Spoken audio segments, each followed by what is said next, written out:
Thomas. And I'm Adam Lucy, and this is Artists in Conversation. So, let's talk. Firstly, what are you going to make today?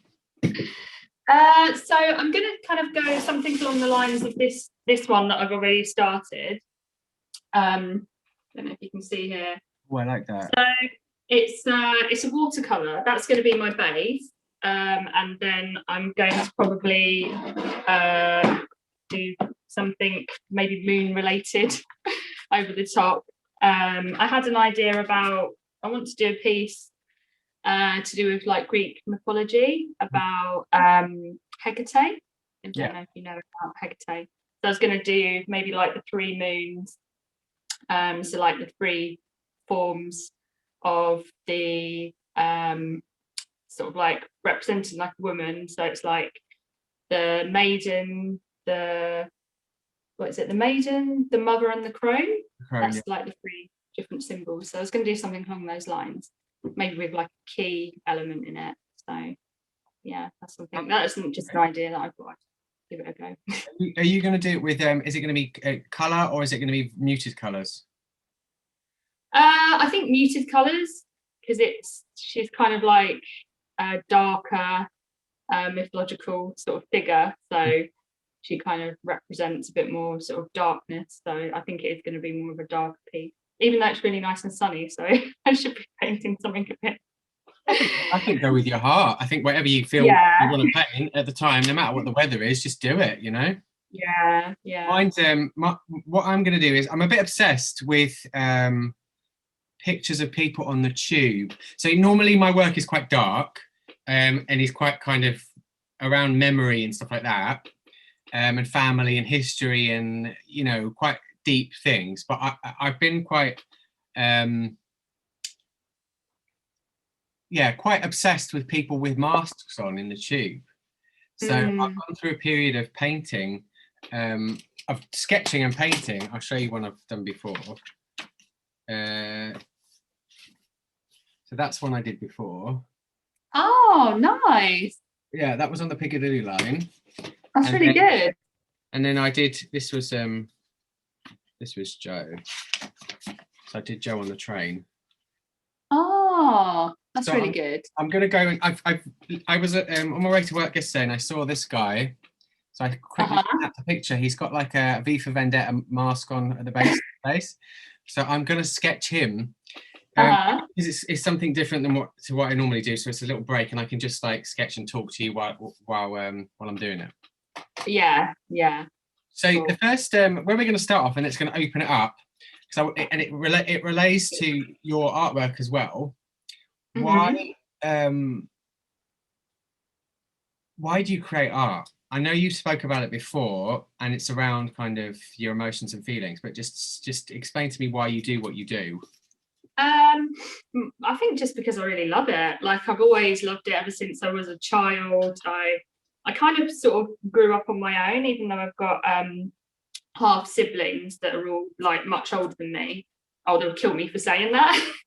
But you know, they were older than me. They were like sort of nearing on 20 when I was born. So I kind of was brought up by myself, like obviously with my parents who were older as well. So I had to just, I think, come up with like different ways of entertaining myself. Because you know, when I suppose you don't have a sibling that you can like play with. So I suppose that kind of helped with like the creativity. Was it always art? Was it always something? Was that? Yeah, it was always art. Yeah, it always just anything. I remember my sister bought me an easel when I was about 3 or something. Yeah. For Christmas, and it's really strange. I don't remember not ever doing art, if that makes sense. But I've had like long periods of time where I haven't actually produced anything. Why do you think that was? Just busy with life. Too busy, not having enough time, or not making time, because I have had times where I've done life drawing classes and different things, you know, but not not sort of, I don't know, you know, when you just have long stretches of time where you're busy and other things sort of take over. Yeah. Things. What about yourself? Why do you make art mostly?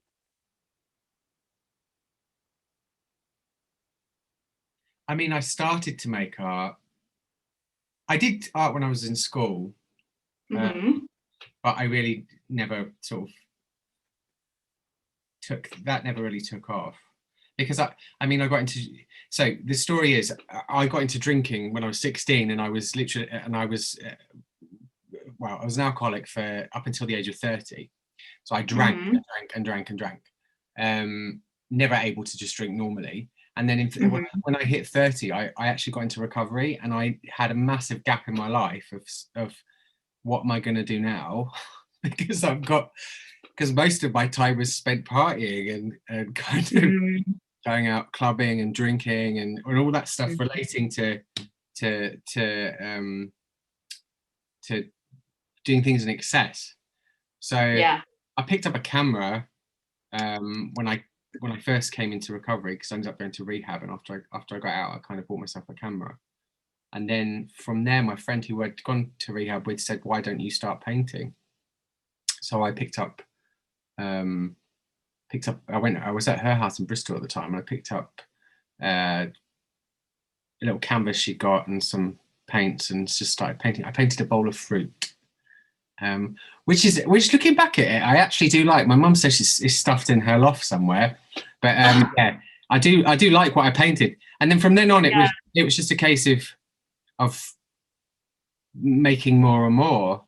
I think it really came to the forefront, like it really saved my life.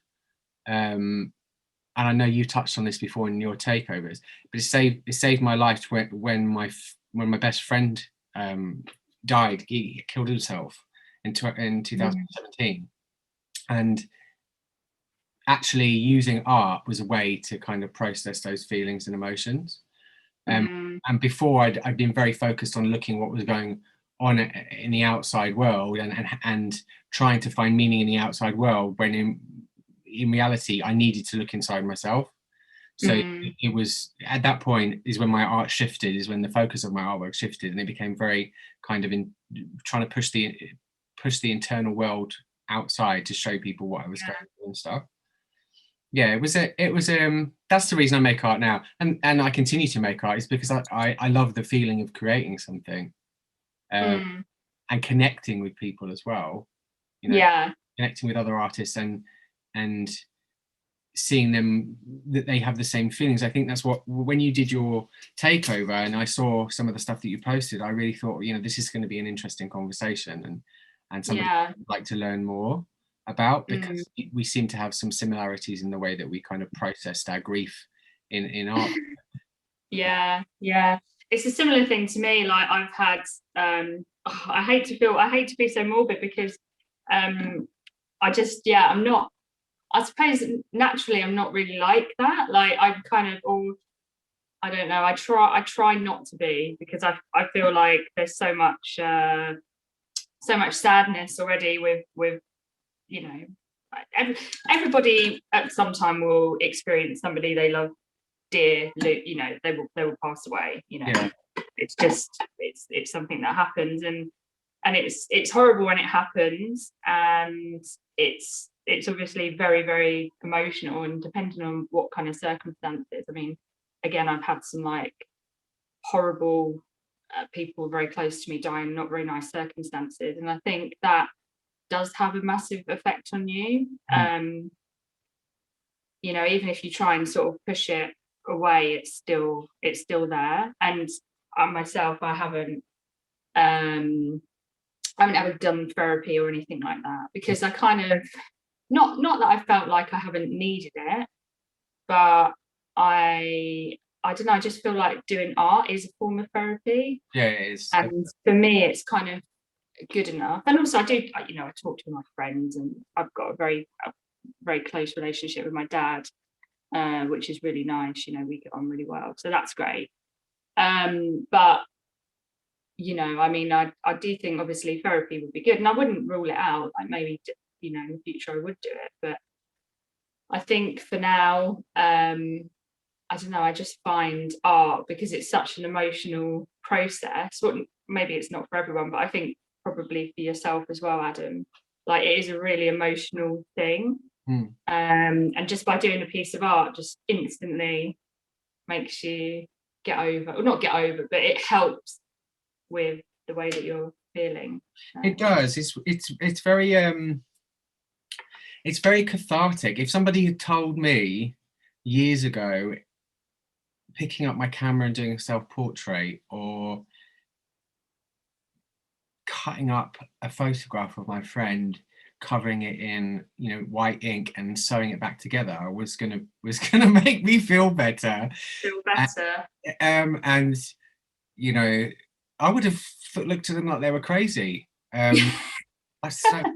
actually, this drink is probably going to make me feel better, but in going through that process and being able to imbue those objects and those pieces of work with that energy and emotion. I mean, I hated making a couple of pieces that I made for an exhibition up in Edinburgh because they were so painful. And when I finished making them, I took them to the framers and I told them to get them out of my sight because I didn't want to see them anymore. And then when I finally got them back and they were framed, I was sort of, my breath was taken away because I was like, actually, these are really beautiful, poignant pieces of work. I never expected to experience that from making art. I just started making art because I liked to make beautiful things. Or take beautiful pictures, exactly. I didn't expect it to be that in depth and to make me feel that connected and to repair myself, I think is the best way to say it. No, it's true, it does do that. And it's funny because you look back and I mean, when I did art when I was younger, I didn't do it it wasn't an emotional thing. I was too young, I hadn't experienced life. You're constantly experiencing life. I always say to myself, I feel like so much more of I know so much more about the world right now, but then in 10 years time you're going to look back on yourself and be like, oh, I remember when I was 37 and I said to myself, do you know what I mean? Because it always evolves constantly, you never stop learning or you don't, and then that's the wonderful thing. Well, you should never stop learning. No. Especially as an artist. I think that's why I know we've got a set number of questions to ask, and we're in a roundabout way we're getting to where they are. But especially as an artist, I think our purpose is to try new things all the time. I think that's why I like yourself, and I like Henrietta and a lot of the other artists in the collective, because you try new things. You try to do different types of painting. You try to incorporate different styles in it, and I think for me that's what it's about. It's about doing film, doing poetry, doing performance art, and getting somebody to video it or tape or paint it while you're dancing, whatever. That's what it's about. It's about exploring all of these things because life is short. You've got to try and get in. Me personally, I'm an atheist, so I don't really believe that there's anything else. But you've got to, for me, I've got to try and get it all in because that's the whole purpose of living. Do you know what I mean? There's not enough time. It's definitely about trying new things, and so what if you're not that good at them, and so what if you stumble and fall? That's that. At least you can say you've done it, and at least you can, or maybe you excel at it. You never know. That brings me on to the question of why do you like being an artist? I think we've really answered it. Is there anything else you want to add to that? I'm trying to think. Why else do I like being an artist? I don't know. I just I've had a lot of hobbies. A hell of a lot of hobbies. I've done piano lessons. I was a majorette when I was a kid. Pom-pom, cheerleading, dancing, all that kind of stuff.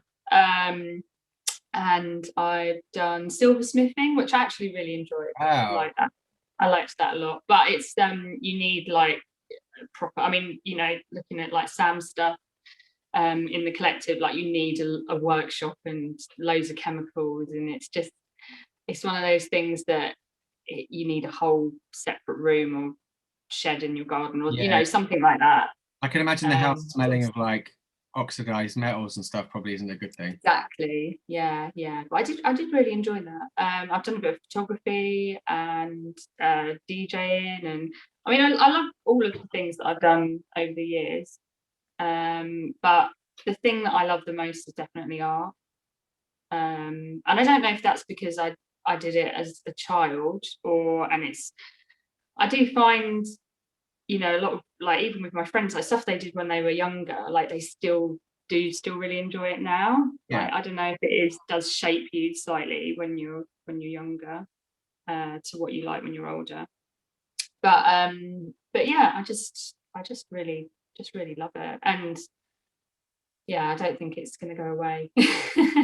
Well, I don't think it will either. And I think it's definitely, especially in times like this, where we have this global pandemic on, and, the uncertainty, it's been a real, I'm a lifesaver again, but a really wonderful thing to be able to process everything that's going on via art and via talking to other artists and experiencing that sort of stuff. I feel kind of sorry for people who don't create, because I wonder how they actually do process the emotions and everything that's going on. I think, I was going to say, just I try and encourage people. I feel like I don't want to go. I feel like some sort of preacher going around. Hey guys, do you feel really glum? Why don't you pick up a paintbrush? I feel like I'm just, I don't want to be. I know I don't want to be like forcing people to do stuff, but even any form of creativity is good. It doesn't matter what you do. Like, I've always been told to lead by experience. So like lead by example. So if you don't want to tell people to pick up I am paying attention to you. I'm just drawing this man at the moment. I don't know if you can see that. Oh, cool! Oh, it's coming on. Wow. I've always been told that, if you want people to follow you, or if you want people to see the benefits of doing what you do, then just do it. Because people often don't like being told what to do, but if you show them, this is what you can do if you apply yourself with art, or this is what you can do. For instance, recovery for me, this is what you can do if you stop drinking. If you have a problem, then people go, oh, actually, maybe there is something in that. If you tell them don't do it, they rebel. Oh, I'm not gonna make art because you've told me to make art. It's like being at school. I'm not going to make art because you've told me to make art. But if you show them how beautiful it is, and if you show them like the exhibitions and stuff that you do, and the opportunities and the peace of mind that you sometimes feel as well creating, then they're more likely to want to come and do it themselves. Exactly. So where do you see yourself, like, if this is? I don't think it's a hobby for you anymore. Yeah. I think that's something that, like, you should look at, because I think your work is beautiful and you are exhibiting, and it is a frame of mind to switch to I am an artist. Yeah, you do get. I was having a chat. My cousin, she's a graphic designer, and she was, when I first kind of started like being a bit more serious about art, I was like, I don't really know, like, I just how do I price stuff? How do I do this? Like, just asking all these questions. She's like, oh, you've got imposter syndrome. You need to not be like that. And I was like, oh, I just feel like I'm not good enough, or I just don't understand the world of art, but just don't.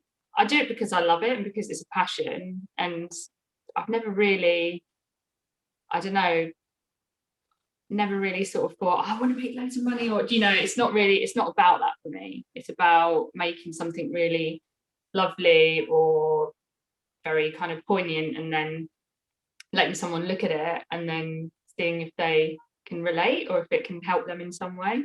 100%. If that makes sense. So I find stuff like that really difficult.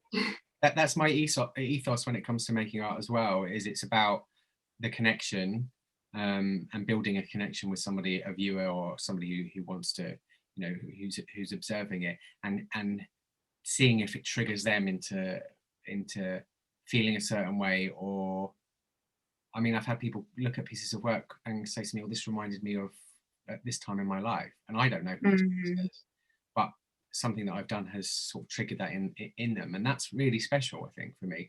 More so the financial kind of reward of it is people going, you know, that really made me think, or I haven't thought about this moment in my life for years, and this has brought this back. That's powerful. Yeah. That's a powerful place to be. And if you keep doing that, then you know, you don't have to think of being as an artist as a job, because I don't think of it as a job. No. But I call myself an artist, and I still have imposter syndrome. Yeah. and I've exhibited 15-20 times now, and you know, published like 3 books and stuff like that, and I get like, I still get, "Oh, why are you here? Yeah. What are you doing? Don't apply for that, because everybody's gonna know." It's even like this, doing like live art. "Oh, you'll create something really shit," and people are gonna go, "He's not an artist, he's faking it." I know.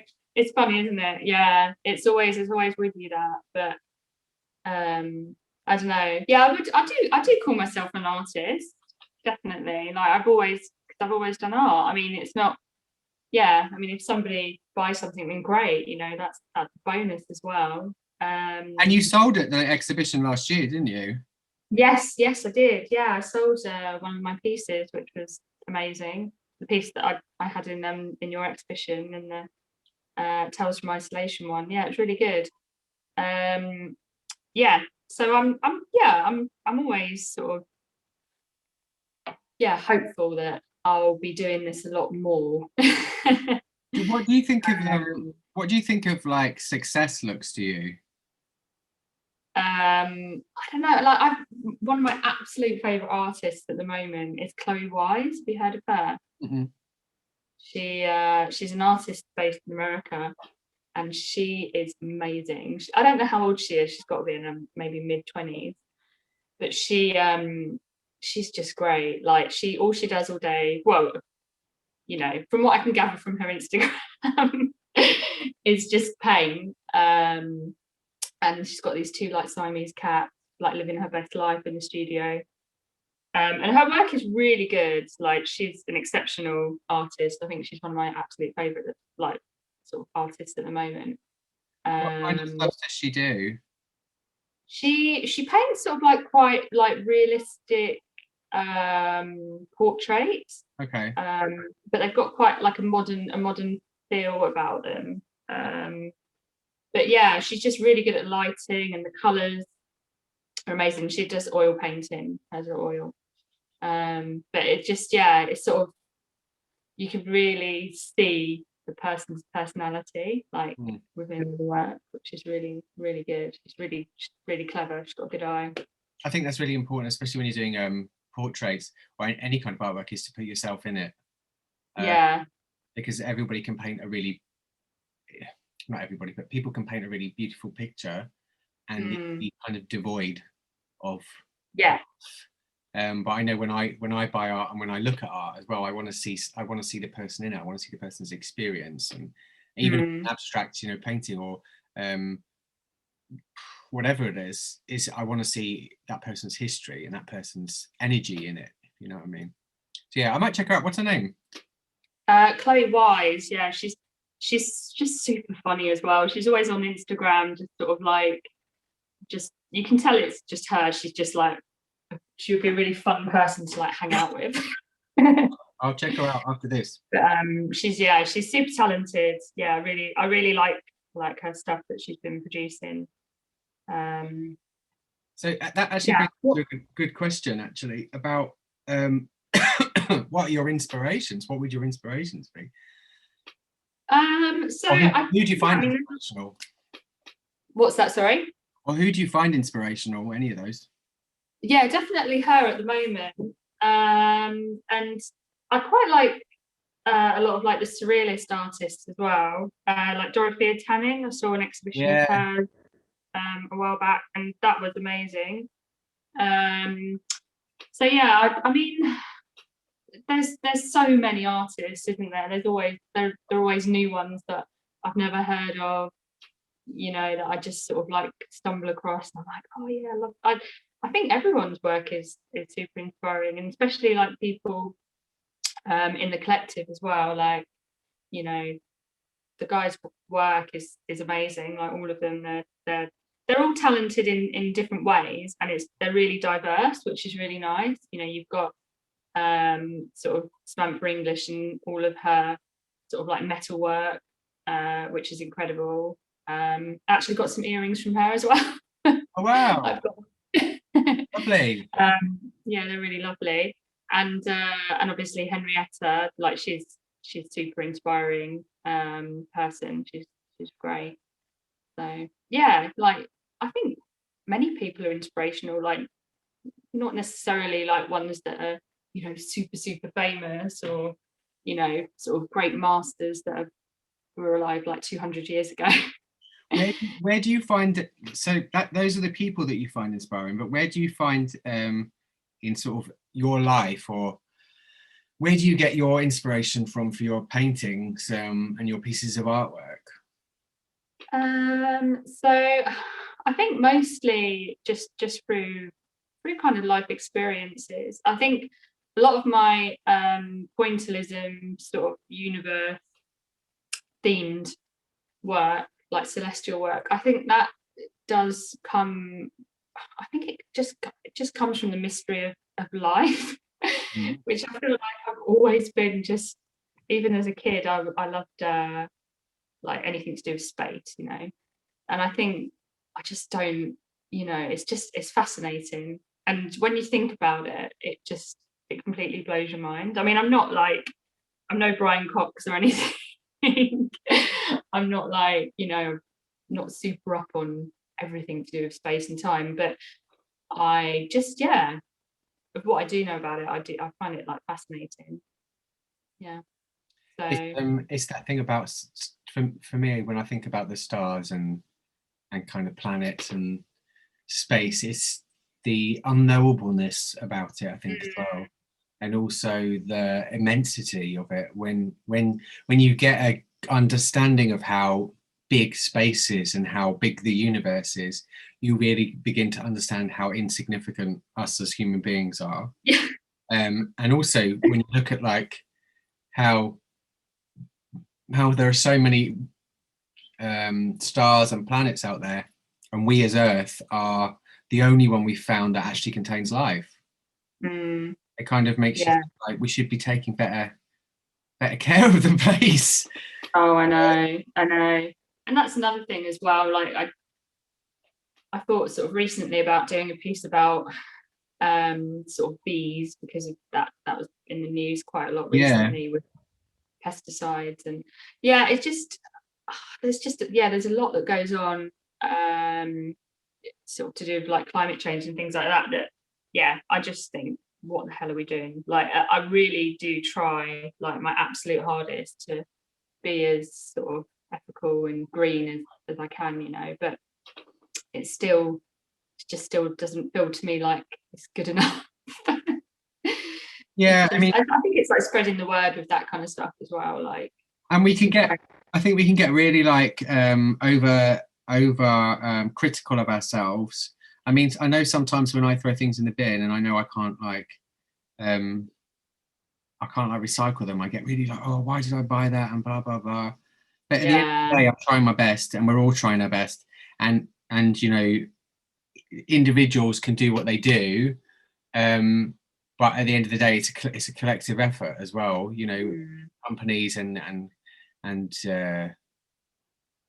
nations have to take the lead. That's a weird. How did we get onto that? This is supposed to be about art. We're talking about extinction. Okay, let me have a look at some of these questions to see if there's anything else. Why do you make art? So this isn't very professional of me. I had these written down on post-it notes. What is there anything you want to ask me? We've got about 10 minutes left, and we'll have to like probably restart another one and patch them together. But what do you want to ask me? So obviously you have where do you mostly get all of your sort of inspiration from? Like at the moment, what would you say is your current inspiration? I'd say it's going to sound really self-centered, but I get a lot of my inspiration from my life, Yeah. and from my history. I'm doing a lot with my family tree at the moment, and I'm researching like back 9 generations. I've got back Wow. like around 1530 is the furthest I've got back. Wow. With documentary evidence up until about 1615 of like Essex birth rate, because my family, the Lucys, were from Essex. They're called the Essex Lucys, and I found sort of the birth and marriage registers and things like that. And Chris, the actual piece for the exhibition that we're doing was spurred by New Beginnings. Just in case nobody's seen it, New Beginnings, go watch New Beginnings. The link will be after this.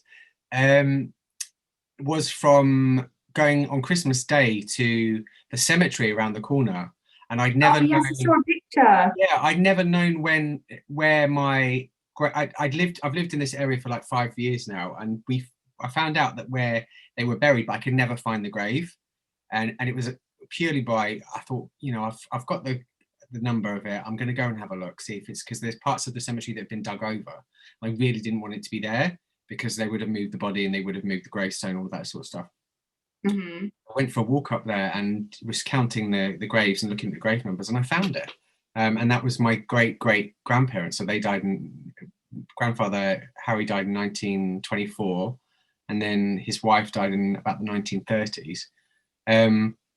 But they're buried there, you know, and finding that really made me feel tethered to history, Yeah.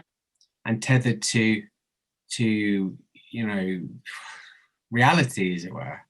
And I'm using a lot of that. I was inspired by the fact, you know, New Beginnings is about it's about fresh start, but all those fresh starts are built on layers and layers of history, of multiple fresh starts by, you know, hundreds of fresh starts by your families, by people you know. It's not just about let's wipe the slate clean and then start again. Yeah. I think I'm really driven to expose my history and expose the history of other people, and get people to think about their history, because I think what life has told me with like I lost my dad when I was 18, and also losing, you know, I've lost 3 friends in the last 3 years. You see that life is so fleeting. Yeah.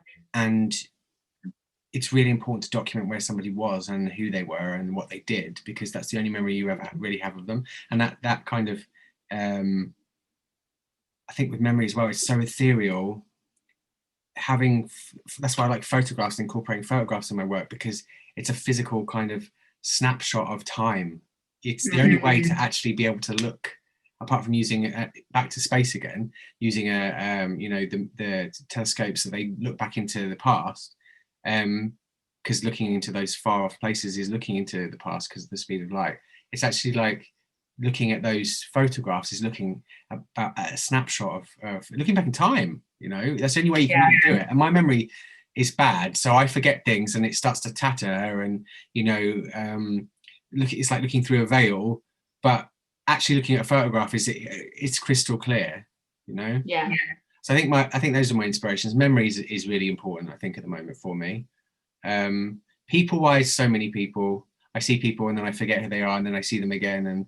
And as you said as well, like people in the collective as well, I find that a lot of the stuff that they do really inspiring. Like the way that Henrietta is trying to you know, change who she is. She's facilitating some kind of transformation in herself, and you can see that in her artwork, and I really love it. And I like yourself as well. I like to see the way that you progress in your work. I find that really inspiring. And Emma, there's a lot of them. I find a lot of them inspiring. Emma Lloyd, because she came, you know, graduating to trying to find her feet, and she does this process with the photography and the she's created her own little tiles. It's really inspiring to see people, you know, push what they do and look deeper within themselves to create work. I love work like that. Like I love I love a pretty picture, yes, but if there is I like something with a dark kind of Yeah, undertone of like, I know where this person came from, or I can yeah. feel where this person is coming from. You can relate. Yeah, and my life is quite dark as it is. I mean, I'm a happy person, and life is going well, but I relate most to those dark periods, Yeah. and that's the balance that I've found. So I think those inspirations are probably. There's a lot of people I love. I mean, there's a lot of Mm. people I love. There's a lot of I find ruin, inspiring. When you see posters and they've got tattered. Yeah. I find that because that's a visual representation of times passing as well. I love that. Um, I love that kind of stuff. yeah, I mean, I used to take photographs. I'm probably spoiling a lot of stuff that I'm going to actually talk about in an artist talk tomorrow. But anyway, right. I used to take photographs in a club setting, and it was for Sink the Pink, Hmm. and the drag queens and stuff like that. Yeah, yeah. Club, um, and they used to hate me taking their photographs because I would never erase any of the lines. I would never smooth down the skin. And I said to my friend who was one of the drag queens, Ross, like, well, why don't they like me taking their photos? Because you make them look bad. That's what he used to say. But it's that thing with like, and I've taken that through into, I don't really do portraits of people. When I do portraits, I don't take any of the imperfections away. Yeah. The imperfections are what makes the person. Mm. So I want to keep those in, and I find those imperfections in, posters and things like that, and not mold, but like moss and all that sort of stuff. I find that movement of time, that showing of the presence of time and change, really, really inspiring. Yeah. That was a long. Yeah. I think we're going to run out of time actually, so we're going to have to restart this. Okay. So bye, and I'll call you back. Ciao for now. Bye.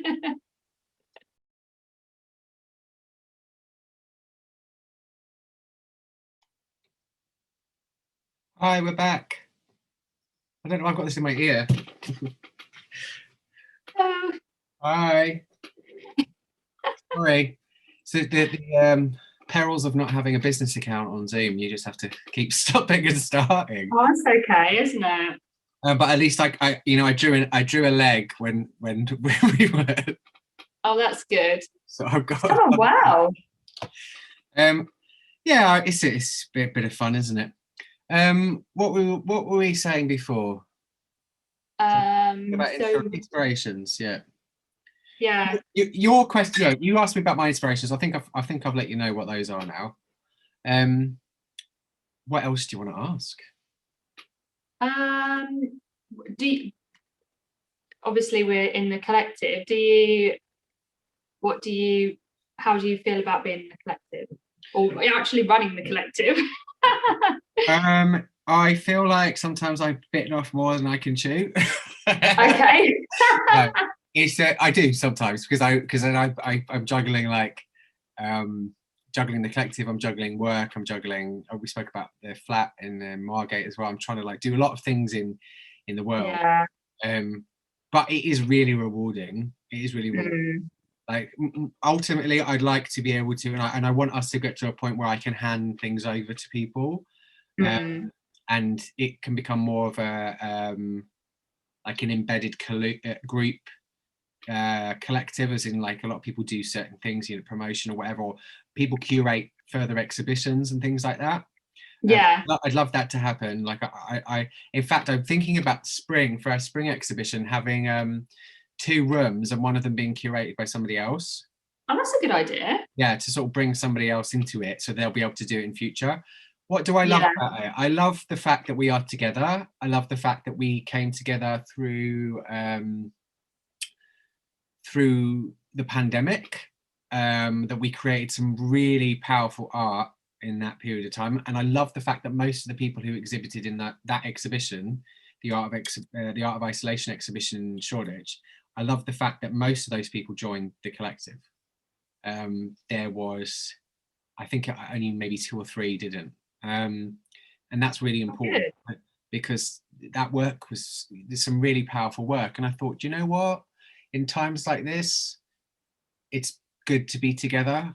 We could do with like, and I know a lot of us haven't really met in sort of physicality, because I mean when it happened before the exhibition last year, we were all obviously still between lockdowns and social distancing and all that stuff.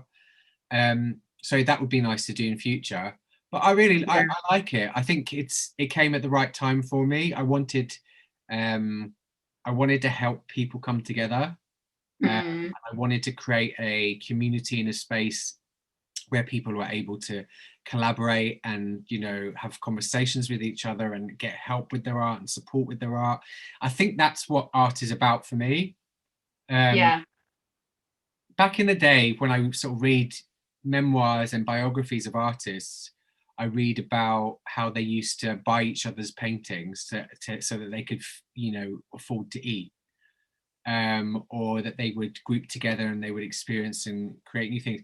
I think in the 21st century, in a lot of ways, art has become a very solitary thing, because your social media pushes us to push ourselves and push everybody else down.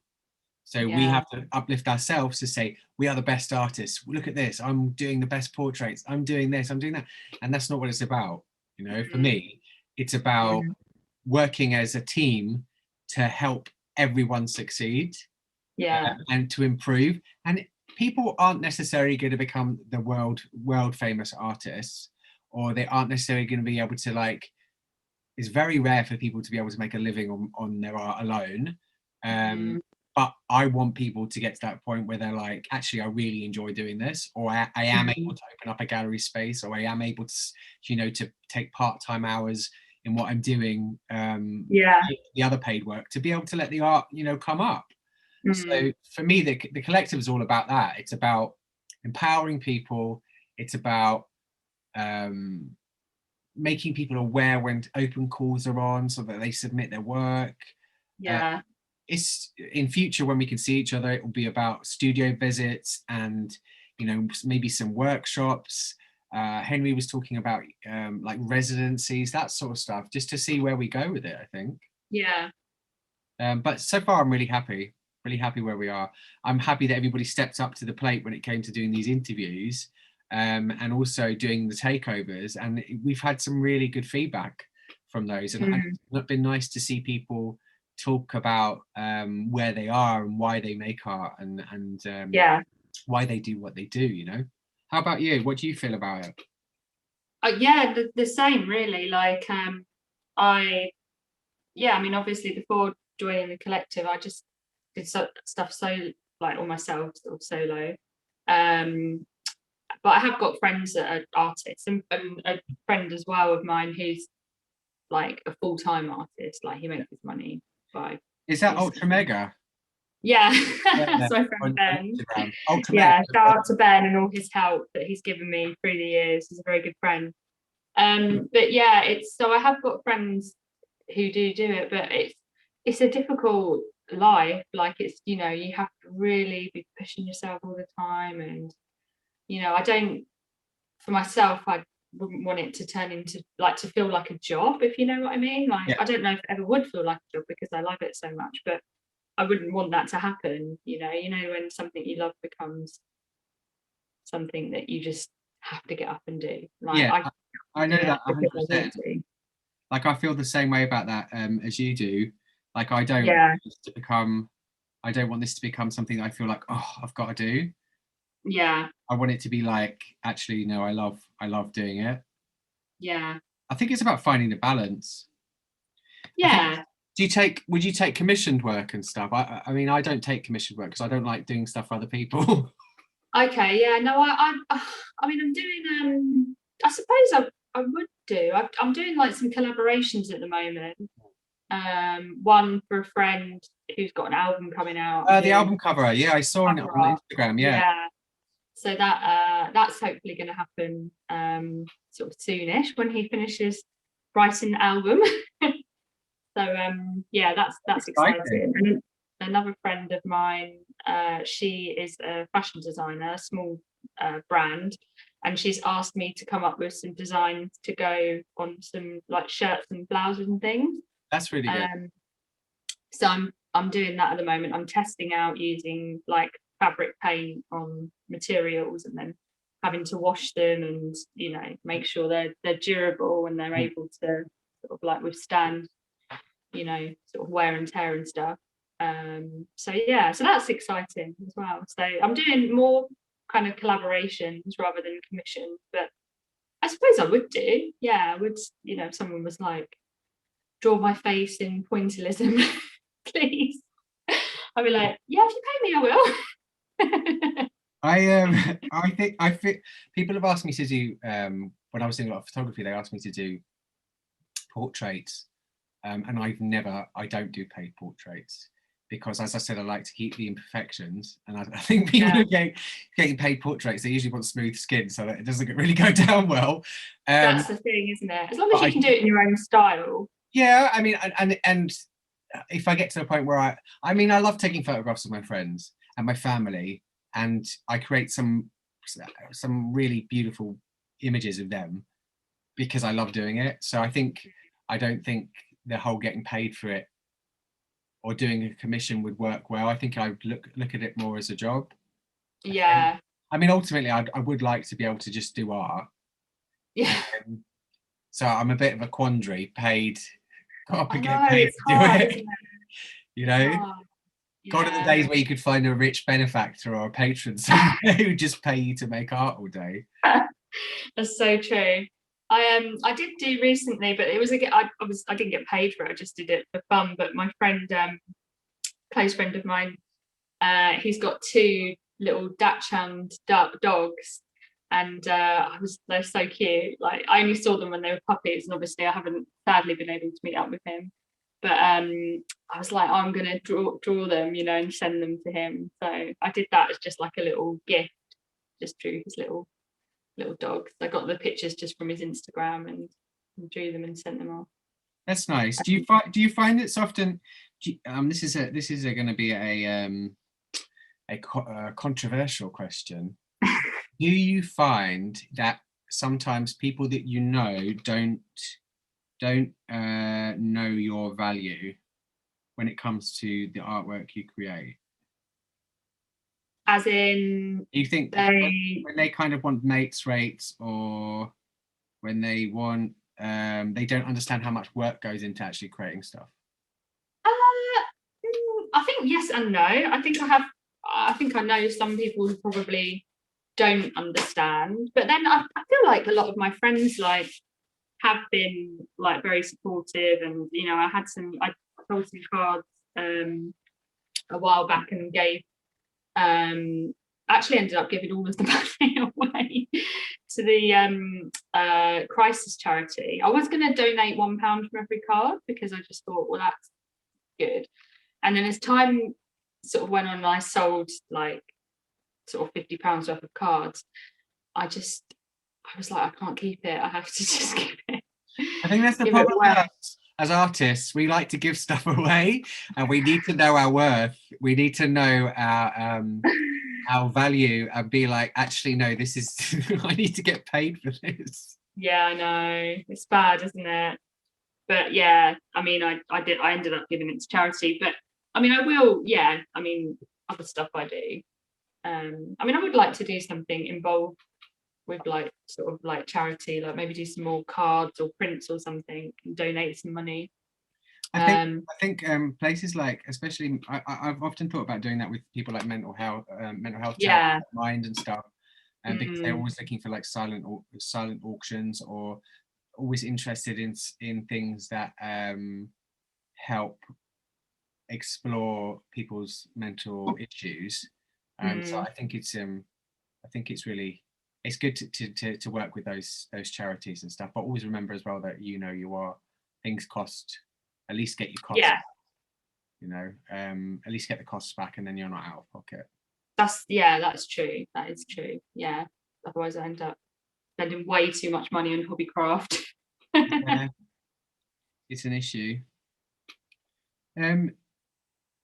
What do you think your next or this year is going to look like for you? I don't know, it's hard to say, isn't it? Because we're still in lockdown. I mean, I still obviously want to be doing art. I live not too far, so I live in sort of Stoke Newington, Stamford Hill. Yeah. So I live really near the Woodbury wetlands. So I want to sort of, when we're able to do that, I think I'd get told off if I took my easel there and start getting my paints out. They'd be like, you're meant to be walking, not just I can't do my job from at home. I need to be out.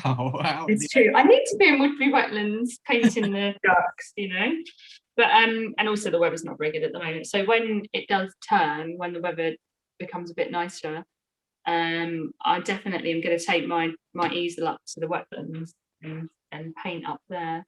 It's just, I don't know if you've been there, but it's really lovely. It's really beautiful. No, I've been up to Stoke Newington, but I've never really been in that the Woodbury wetlands. I've been to Abney Park Cemetery. I actually love that cemetery. Yeah, I love that. Yeah, I live not too far from the Albany cemetery, which is really good as well. So yeah, I mean, there's some really, like, even not too far away, there's some interesting places to go and do a sketch or get your paints out.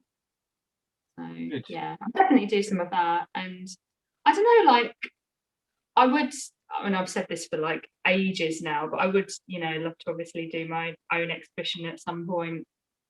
Well, that's why now I'm kind of utilising the fact that we're in lockdown and we can't do much, like see people, and trying to produce, a fair amount of work so that when the time does come, I've got, enough stuff. So that's another thing. The one thing about as well, I mean, just blue sky thinking, but the fact that we've been doing a lot as a collective about virtual, we've been doing the virtual exhibitions. There's the opportunity to put on a virtual solo show there as well, which is great for the time being until you can, parachute that into another into a physical setting. And it gets your work out there as well, which is great. So definitely exactly keep that option open. Oh yeah, no, definitely. Yeah, I think definitely, like, no one knows what is going to happen exactly, but in the future, even when you can have physical, sort of be part of a physical exhibition, it's good to have a digital one as well, regardless, because I've got loads of I've got like friends that live abroad, they're really close friends and they can't come to see anything. So, and basically the rest of the world. So you can have still an exhibition in a physical place, but still have it virtually for people, and also people that can't physically get to an exhibition, No, yeah, it's definitely. I think it's something that will stay, and that we should keep in our practice as artists. It's a really good way to show your work in a nice setting, and engage with people around the world, as you say, as well as having a physical exhibition on. So I can see it for us as a collective.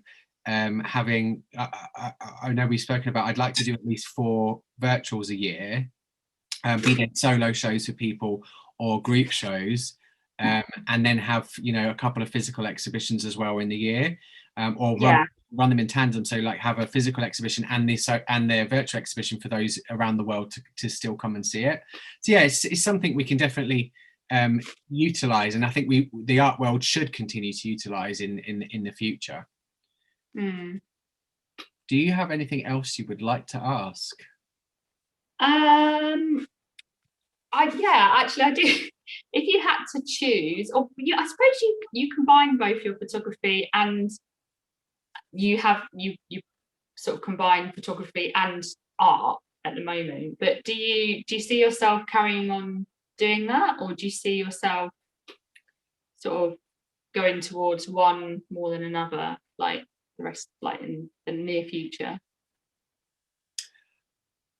I'd say in the near future, probably not, because I'm really enjoying the combination of and I really do enjoy. I think that's at the moment my style is to combine those photographic images and do like a photographic transfer and yarn and paint and whatever else I want to do. I've always been a bit more about the process than the finished product. And I was in New York years ago, and there was there was an artist, well, like a talk with one of the curators about Pablo Picasso and Robert Rauschenberg. And Rauschenberg is one of my favorite artists, and he was very process driven, whereas Picasso was very about the finished product. And I love Rauschenberg's ethos of kind of trying things new and utilizing things around him, and I don't think I'll ever stop doing that. I love painting. I mean, you can see some of my paintings. There's a painting there. That's a portrait I've done, and another portrait above it. But this is a new piece. This one is a new piece, which is stitching of found. This is a key that I found on the floor in the road somewhere, and I put a bit of poetic verse with it. So it says, "I found this key in the street. I think it unlocks my memories."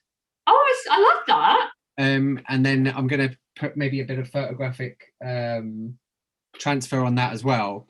So yeah, I love the process of just doing a lot of different things. I know there's that saying of jack of all trades, master of none. And if that's the case, then so be it. You know, and if I happen to master one thing, then that's great as well. But if I continue to just create work, I thought, you know, I had a really weird thought recently, and this is not me being morbid. It's just the reality of life. You know, I thought to myself, you know, when I'm older, or when I'm kind of near my deathbed, hopefully it's when I'm like 80 or however old. I want to be in advanced age, but still able to walk. Who's gonna take all the art? I know. because I'm literally, if I keep creating, and I create, you know, 10, 20, 30 pieces a year of different if I keep creating this much art, where is it going to go? And what am I going to have to do with it? So I think in later life, if I haven't sold a lot of it, I'll just start parceling things off to people. Oh, you like that? Take it with you. You know, exactly. Just walk out with it. I don't mind. I've got enough. So yeah, I think that's rather random, but I think in the future, I want to continue experimenting, and I want to continue making new work and see where that takes me. And I hope I do it for a long time. How about you? Yeah, the same. I mean, I love. I think that's a bit of a problem as well. I'll see something, you know, somewhere, and I'll get really inspired, and I'll be like, yeah, I want to do this now, and then I'll just go out and get the stuff. I've always done this. I did this with hobbies. I've done this all like the whole of my life. But yeah, always trying and experimenting. I recently bought a lino printing, like a mini one lino printing set to give that a go. I got screen printing. Did you? It's still in the box. It's still in the box. I haven't used it yet. Mine's still in the box.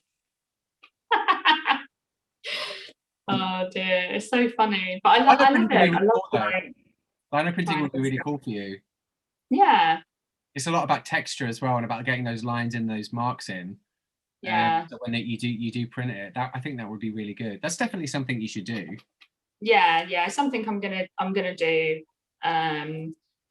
Yeah, I'm gonna sort of, I'll do it as like a treat. I don't know if you do this as well. Like if you have something you have to do, like it's you know, it's an art task and you've got to do it, like, but then you have like another thing that's like a treat, like doing the lino print, like that's a treat, you know, because it's something that is like a fun new project to explore.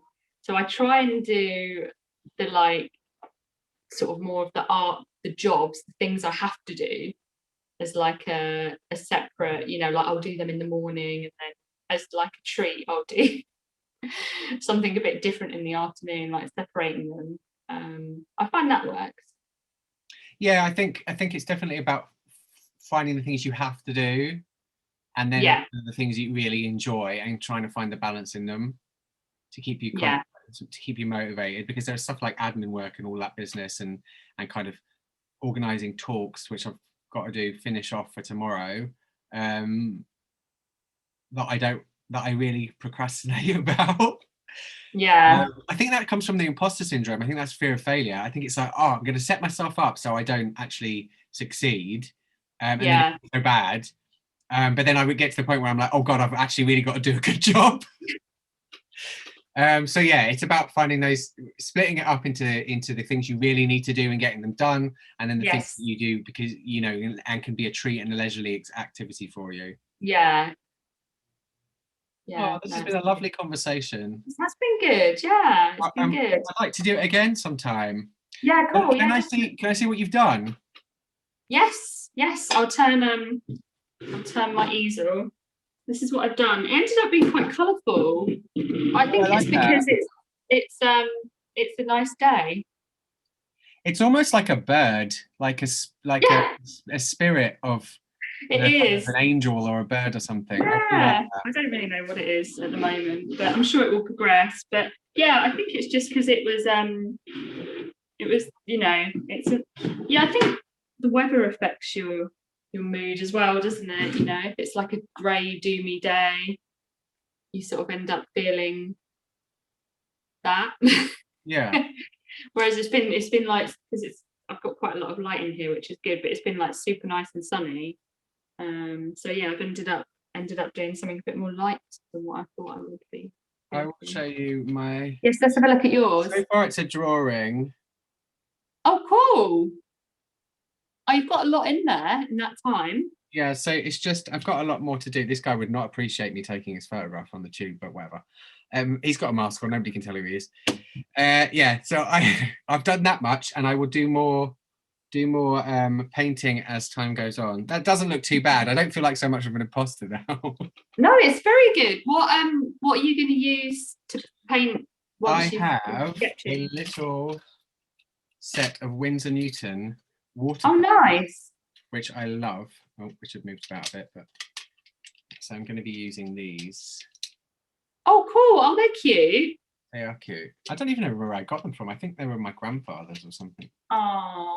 But yeah, because I didn't realise up until I started painting that he actually did oil painting. He had Oh, really? like suitcase, like a briefcase full of paints and bits and pieces and some watercolors and stuff. So my grandmother gave it to me, which was really nice. Oh, that's so cool. That hidden history, artistic history. Yeah, that's good, isn't it? I hope you do some more with the lineage and find out some more. I'm trying. Yeah, I really enjoy it. I do really enjoy it. It's a process of when you can I think you can find yourself in history and you can put a tether or an anchor there. It really kind of makes you feel more real. I mean, and more substantial.